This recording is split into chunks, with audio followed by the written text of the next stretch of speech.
Hello there, ladies and gentlemen, and welcome to another episode of CookieCast. Today on CookieCast, it's the last football podcast.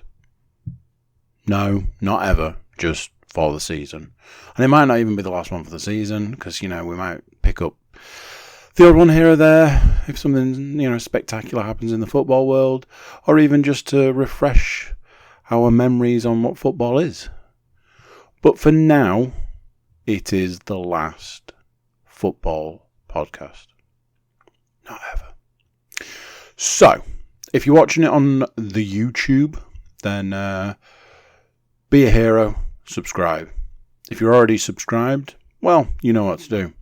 Grab a family member and pin them down until they subscribe. If you're just checking us out on the old audio, that's fine, that's all good. But if you could subscribe wherever you get your podcasts, we would really appreciate it. So here we go. This is CookieCast, the Riverside Roundup.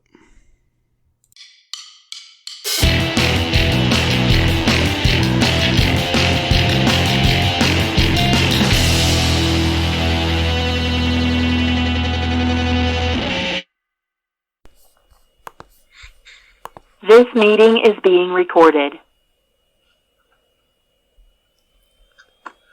That's new.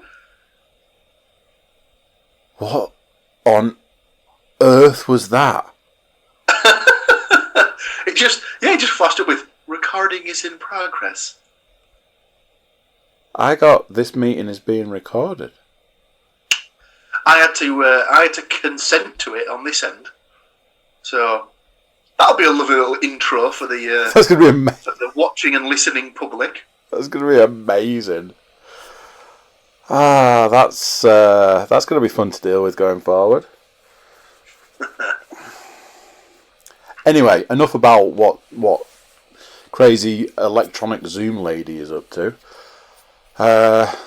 It's with a heavy heart, as it always is. It happens in February time, and it happens, presumably around the same time each year. Where all good things must come to an end, or a break. It'll usually always be May. Obviously, last year it was June? Yeah. July-ish, for obvious reasons. But yeah, it'll normally kick off. Well, that's an ironic phrase. It'll normally end pretty much in the second or third week of May. And what is that? And what is that ends?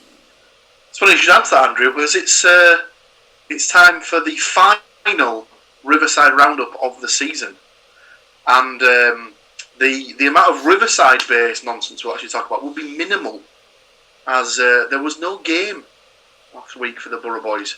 I got that sad. But we did realise. I got that sad that I had to go and look at a sign that said Middlesbrough on it today. I'd go near Middlesbrough to just, be close to it. Yeah, but whilst we're not covering Middlesbrough games, we did realise after we'd finished the podcast last week that we hadn't covered Middlesbrough predictions for the season. Indeed. So we're going to go through the predictions we made with the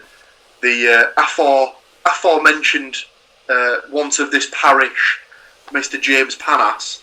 Who? So we'll go through the you might recognise him from other such podcasts as You Can't See the Forest for the Trees. Who's that then? The short-lived zombie cast or the bullshit cast. Tell you something. Zombie Cast was such a weird mix of things because wildly successful in some areas, and yeah. So I have a page here that says the following words: Season 3 predictions. We'll get to those, Andrew.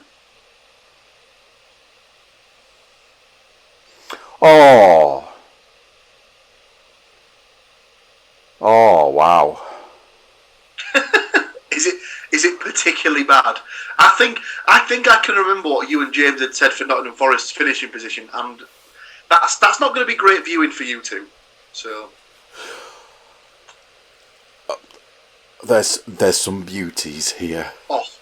There very much is. Oh, wow!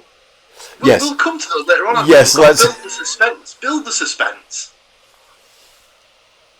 Oh my god. Yes, let's move on swiftly. I feel like I need a stiff drink. Wow! Or at least some of the cracker was clearly smoking at the start of the season. Anyway, so the way this works, and even if it's the last one, I personally don't care. I love a format. I am a man of simple taste and simple formats. And this beauty of a podcast has always had a format, and that format goes bang, bang, bang, and we're out the door. First segment is always the same, and it's a little segment we like to call This Week in Football, where we discuss anything news-based in the football world. Paul, anything happened in the last week in football? We talked last week about the fact that the season sort of it's coming to a close, and very little really happens at this time in the season. Nevertheless, I'm sure something surely must have happened. So it's been a bit of a quiet week, really, which is understandable because obviously there's no football on. I'll rephrase that. There's no championship football on. There is still games ongoing in the Premier League that has, as at time of recording, one more game week to go, which will be this weekend. There are some games ongoing as we speak. There was, of course, the Cup final on Saturday, and there are still the playoffs in the Championship, League 1 and League 2 to go through. However, the main thing that I would say, which is the happening this week in football, is the return of fans to stadiums. Indeed. So I believe the FA Cup final had around 20,000 or so in attendance, which is the largest crowd of any sort of its kind for well over a year in England. So that was really good to see. I think they had to produce a negative COVID lateral flow test within 48 hours of either going and coming back, or possibly just going. So that went off without a hitch, by the sounds of it. You've also had upwards or up to 10,000 supporters in all of the Premier League games that have taken place this week. So you had 4 games last night and 6 games either on the go or finished tonight. And yeah, it all sounds like it's pretty good. It's been very nice to be able to watch games and hear actual people for the first time in however long. So there was they were only doing home supporters. So obviously, if away team score, it's still pretty much silence and not the same as it would be in a regular situation. But it was quite nice to listen to a game or watch a game last night and hear some of the fans booing, which obviously hasn't been coming up on any of the fake crowd noise and stuff like that. So no, we're getting there. We're slowly but surely getting back to normal. So on that regard as well, just one thing. A lot of the teams have obviously charged the fans for coming into the ground and things like that. The one Premier League team that didn't, and fair play to them for this, was Burnley.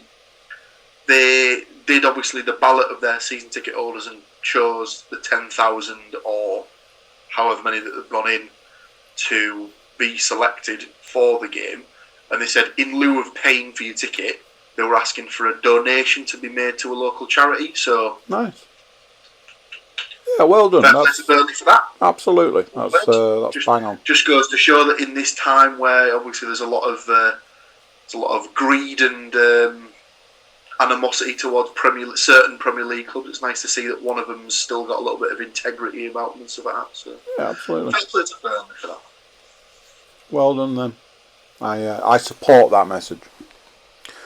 Speaking of crowds, and this is completely not football related, I saw a clip of the UFC that was at the weekend, and obviously America being just like, yeah, we'll just go back to normal. We'll just ignore it. It'll go away eventually. So I'm pretty sure that the UFC event was at full capacity. Oh, it wasn't. That wasn't been the first one. There was one the month before in Jacksonville where I think that was full capacity. It was insane to see that many people in one place. It was like, wow, that's intense. But whatever. Like, I saw that Vegas and somewhere else, California maybe. I've just gone with the we're just gonna go back to normal now. we'll see what happens. Okay. I suppose they've got until September to sort it out from our perspective, I suppose. But watch this space, I guess. Absolutely. So, anything else happened in the last week? Like I was saying, it's quietish, but something that's just happened today. Middlesbrough have announced their first signing of the summer. Really? They have brought in a replacement goalkeeper for the keeper that is leaving, as he's gone back to Fulham, as he was only on loan. So they've agreed a deal to sign goalkeeper Joe Lumley once his QPR contract expires in the summer. Oh, okay. So at this particular stage, it's looking like Joe Lumley will be the new number one at the Riverside next season. Thoughts on that? He certainly sounds like he's a competent number one. He's not played too much this season for QPR. They've had a different keeper, but in the game earlier in the season where QPR won 2-1, the QPR keeper did get sent off, and he came on obviously as a replacement in goal for the last 45 minutes, half an hour, however long they were playing with 10 men, and he kept a clean sheet. So he's already performed well at the Riverdance once, so let's hope he can replicate that form next season. Absolutely. So, as we've got a little bit of a difference in this week's podcast with an additional segment, I'll leave it up to you, sir. Would you like to talk about last week's game? Not plural. Yeah. Let's do the cup, and then obviously the pièce de résistance of the podcast, so to speak, can be the season-long predictions, and we can see just how right we were all those 9 months ago, or however long it was that we actually put the thoughts to paper. Okay, so only the one game predicted, and it was not Middlesbrough-based football. It was cup football for cups. Chelsea were going up against Leicester City, and that was the thing that happened. You and I were at opposite ends of the pitch, so to speak. We picked exactly the same prediction, but for opposing teams. So let's find out who's going to take the final win of the season. What was the score in the Chelsea versus Leicester game? The score, Andrew, was Chelsea 0, Leicester City 1. So, well, all right. Who scored the goal? The goal was scored by Yuri Tielemans and was quite spectacular. There you go. as it pans out, you predicted a 1-2 in that game. I went for a 2-1, which gives yourself the point over me. As it was, of the 6 goal scorers that were predicted, nobody picked the gentleman that actually scored the goal. So, obviously you need your calculator for this one. Yeah, you won the week with 1 point. If I was that way inclined, I would actually go back through the season and try and work out, who officially won the season. But just a bit of fun, innit? Just a bit of fun. That's a little hidden task for the listeners and the viewers, isn't it? It's an Easter egg, some might say. So that's that. All the games are done. We'll be hanging up our football boots at the end of this one, and taking some. Hanging up our football pen. Yeah, with the ball, the actual ball on the end. So way back, it feels like a million years ago. Right at the start of the season, as we have a tendency to do, we made some predictions. So I'll give you a rundown of the prediction categories, and then we can see how they played out. So we were looking for the champions. Now everybody who picked got 3 choices, which I feel is fair. There's a lot of wiggle room in that. Same for relegations. 3 picks for relegations. We got 1 pick each for top goal scorer. And our final category was manager fired first. So, this might require a bit of digging around. Now, what I will say is the last 2 categories I have absolutely smashed it out of the park. On couldn't be much further from being right. As Paul mentioned, this was back in the days when we used to know a man called James Panas, and at time of recording this, his opinion still counts. So he will get his predictions reviewed, because otherwise it's just me and Paul talking about how I don't know anything about football again. So, how would you like me to break this down for you? So, do you want me to go person by person or pick by pick? I would say We'll start off with who we thought was going to get promoted. So that'll be our 3 picks for the top 3, or the 3 promoted sides. So it'll be top 1 will be champions, second will be the team that finished second, and the third will be the team that wins the playoffs. Now, technically, that one still could be up for grabs, depending on who we've picked and if any of those teams are actually in the playoffs. But we'll come to that when we get to it. But yeah, I'd say if we go for the top 3 per person. Okay, so Paul. What I'll do is, so I'll start off.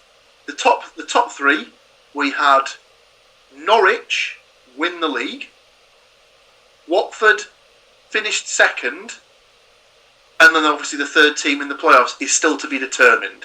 So Andy, how many of us picked Norwich to finish first? No one. It's not a great start. How many of us picked Watford to finish second?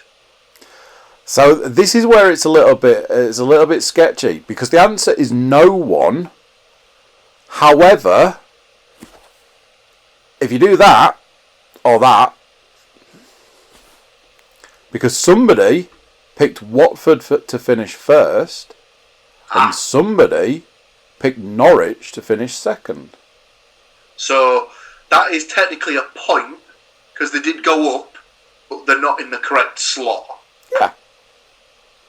So, without further ado, Andrew, who picked those two teams? Ah, if only there wasn't a little arrow saying to swap these two teams round and absolutely shoot yourself in the foot there, James Panas. Oh, sorry, I'm going to have to take your first answer, I'm afraid, there. Okay, so... Had he gone Watford and Norwich? Had he gone Norwich and Watford and then done a little arrow? No, worse. So, the top three picks. Paul Williams, you went for Watford. So close. Still getting a point though, aren't you? James Panas, Brentford.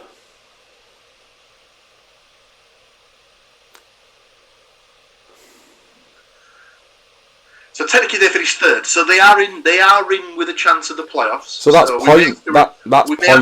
We may have to return to this in the first podcast of next season, just to tie up these little loose ends. This guy, Nottingham Forest. I even remember the podcast, and I'm pretty sure that between you and Panas, you were talking up Forest's chances that much that he sort of managed to not talk you into picking him as the league champions, but it certainly had that flavour to the discussion. It's all right because it gets slightly better from this point on. So at this point, I'm considering that you and James have a point apiece, and I've got absolutely diddly. In fact, let me get it written out.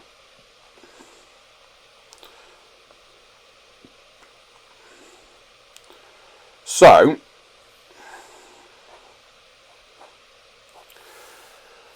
the second choice, the Cleveland Browns pick with their second choice in the 2021 NFL Draft. Paul Williams, Brentford. So close. So, but is that not going to be points? Only if they get promoted. I'm giving points there. James Panas went Norwich, so he gets a point. which he then changed Oh, James. to Nottingham Forest. Oh, James. Now I enter the scoring arena because I also went with Brentford. And with the third pick, Paul, where did Stoke finish? Oh. Just bear with me. This isn't a good one. I want to say off the top of my head 11th. All right. Oh no, much worse. They were 14th. Okay. Like I say, James ended up going with Norwich in the end because he bumped Forest up. And I went with Millwall. 11th. So that's where James would get a point. So, as a quick aside, obviously not wanting to flash forward too much to the relegation stuff, but did we put a side prediction in of having to predict where we felt Middlesbrough would finish? No. All right. We must remember to do that on the opening podcast of next season, which invariably will have both Hull and Nottingham Forest connotations to it, as discussed in previous podcasts. So, speaking of relegations, again, we all had a go at this. So, our number one pick in the relegation table, Paul, it's Wickham for you, sir. Were they relegated? They finished 22nd and were relegated. Points on the board. James Panas went with Rotherham. They finished 23rd and were relegated. And this young man, Sheffield Wednesday. They finished 24th and were relegated. So we're off to a flyer here. So let's find out, because obviously some of these have already answered their own questions, because James Panas's pick in the second round was absolutely Sheffield Wednesday. So points on the board. Paul, you went with QPR. Oh dear. Just the ninth place finish for QPR this season. Did they do better or worse than Barnsley? Well, Barnsley finished 5th and are in the chance of going up through the playoffs. Fuck. Okay, we can bring it back with our third pick. Coventry. 16th. Damn it. We've got another pick for Barnsley. How about Huddersfield? 20th. Not relegated. Damn it. Now then, we've got a clear victor on that one.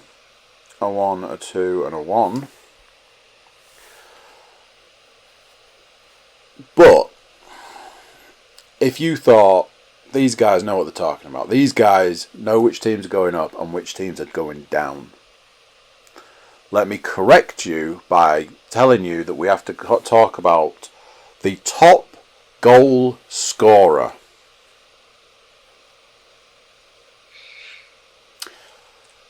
If I said the name Sam Vaux,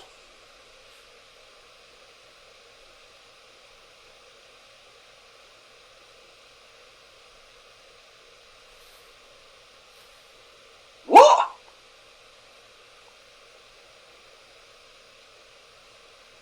what I have written down here is Sam Vaux. Sam Vokes. Okay. Vokes. Wow. That is not how I've spelt that at all. Let me correct that.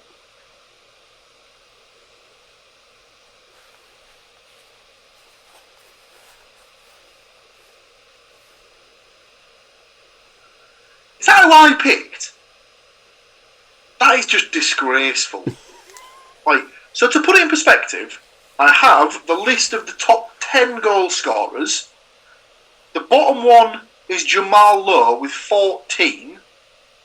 Sam Vokes is not in the top. Is not in the other 9 in that list. Okay. Let's see just how many he did get.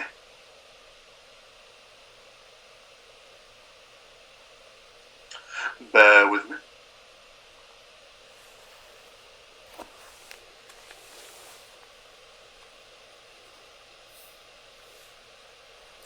I feel the other two picks are going to be wildly disappointing. That has to be a personal best for me. He didn't score a single goal. Oh, wow. He is a striker.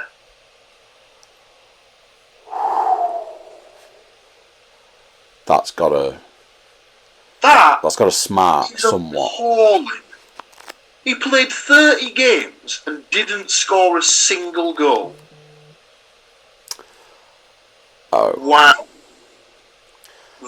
That is...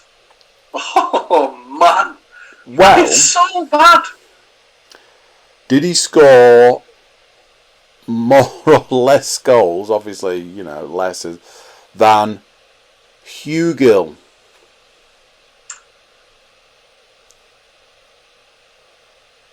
It's not looking good. Oh, just you wait until you get to the third pick. Jesus. Jordan Hugill, stats.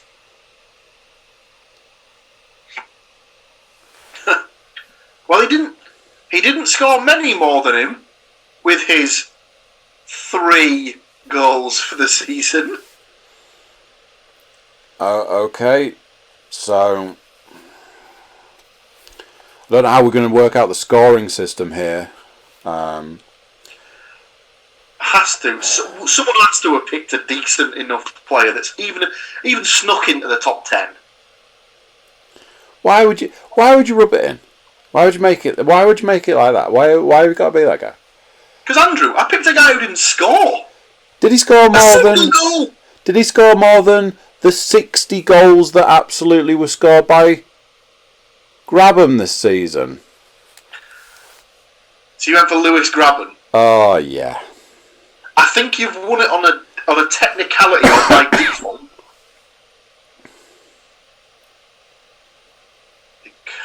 Because I refer back to the point in time when I said I was clearly smoking crack when I made these predictions. And I feel that my predictions have been swayed somewhat when I was assured absolutely smashing 60 goals in.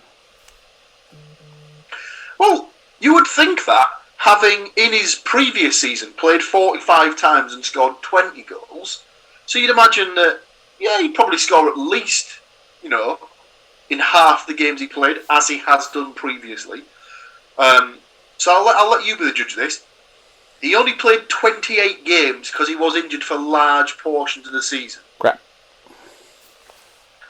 So how many goals do you reckon he got? 10. Less. 5.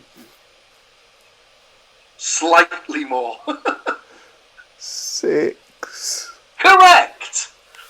So, oh god, so to put it in perspective, across the 3 players that we picked to be the top goal scorer, we have a total of 9 goals. That is less than the player who was listed 10th on the top goal scorers list. Jamal Lowe got 14. Yep. Coincidentally, the top scorer in the division was Ivan Toney with 31 goals. Nice. So you get the point because your guy scored the most of the 3. So well done. But like as Jim Cornette always says on his podcast, that's like being the best looking guy in prison. It's helpful to nobody. Helpful to you, I suppose, because you got a point. Points on the board. I need them. I'm flagging behind. So, finally, and I'm looking at my pick, and I'm like, really? The manager fired first. Now, here's the thing. In a situation where we made 3 picks, if those 3 managers are still employed by those clubs, minus points. Oh shit! I almost want to tell you mine first because mine is it's peak.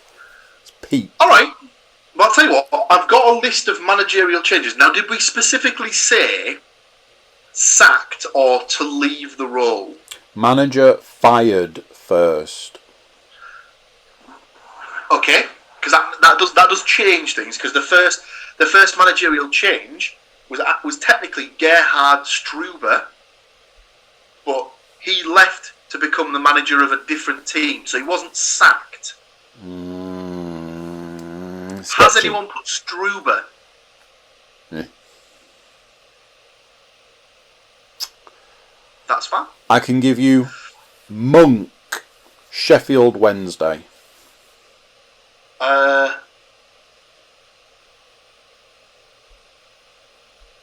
Was the second manager sacked?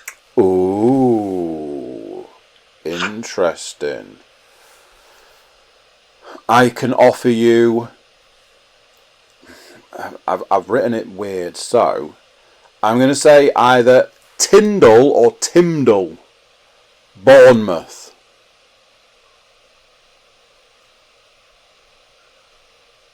Was the 7th manager sacked?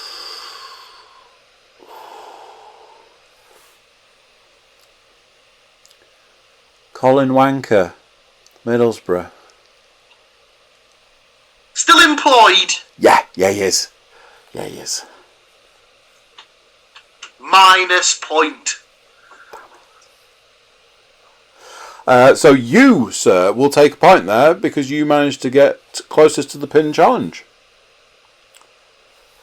I will be taking a minor. I will be taking a bath on that one. Did we only put one person down, or did we each pick 3? No, there was just one for each goal scorer and one for each managerial firing. So, obviously, no surprises. What we've ended up here is a tie-break situation. And he's not here to defend himself, so I dubbed the winner, Mr. Williams, with 4 points for the whole season. So there you go. That's how we know our football and how well things are going to go for the whole season. Like I say, when I looked down at the goal scorer I picked, and then I looked at the manager I picked, I was like, why? So, we've got no games to pick. We've got no games to predict. We've got nothing to do about nothing. No money to talk about. No money. No monies. So, instead, we're going to skip a few sections and go straight to the dog and bone.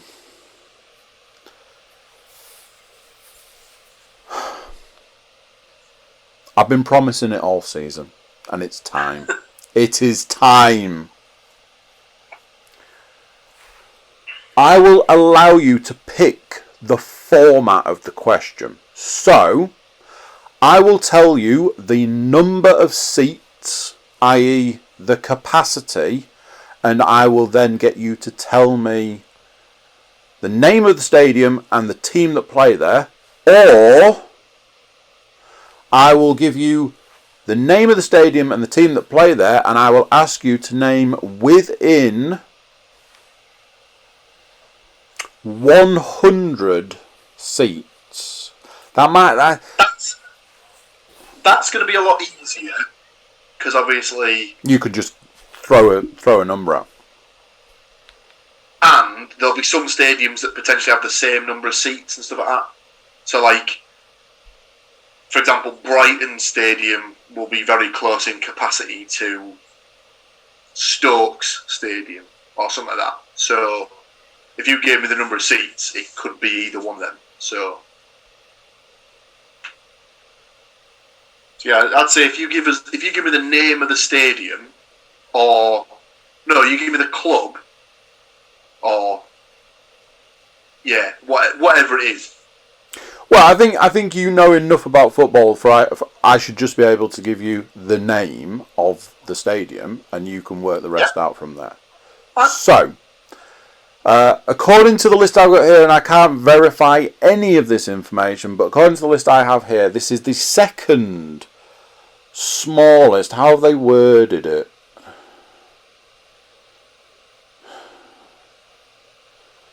I don't want to missell. Let me go back to the smallest soccer stadiums in the top flights. Okay. And this is like from looking through it, this is like the world over, because the smallest is not a UK one.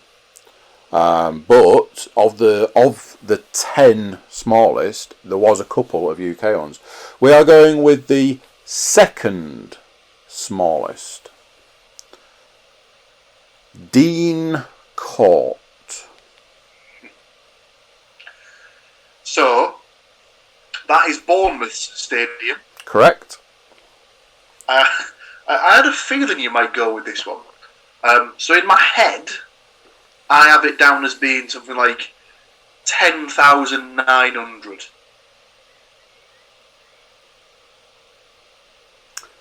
Interesting. Not only is that not the number I've got here, It is also not within 100. So what I'm going to do is I'm going to triple check this one. It might be over 11,000 to be fair. Capacity.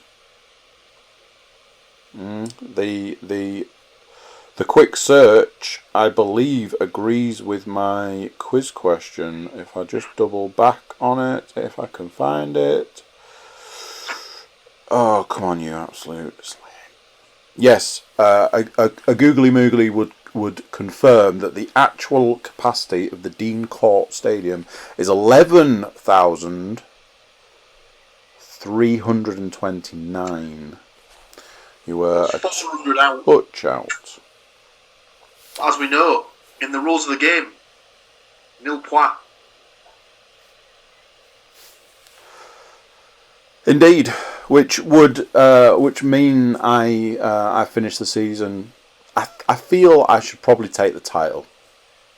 I think that's the way it works. It's like Highlander. Once you chop off the head of the previous season's jock, you absorb all of the powers and the knowledge of said jock, and you then have to spend a season defending your jockness.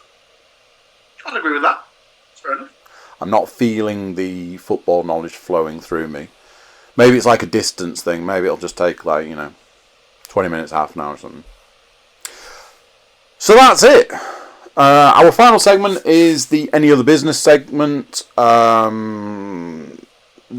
So, do you have any other business? Not as such, but I suppose this would be a perfect time just to sort of thank everyone for listening or watching over the course of the season. It's been a strange old season, obviously. Been the first in recorded history where there's only been one game that had seen fans. Indeed. So, yeah. Glad to see it come to an end, because it means that hopefully, fingers crossed, touch wood, that should be it now. There shouldn't be any more games where there's no fans in the stands. And we've only got to wait another, well, I was going to say 3 months before we're back in the stands and stuff like that. But one thing that did come up actually was that as part of pre-season, Borough have agreed a game here.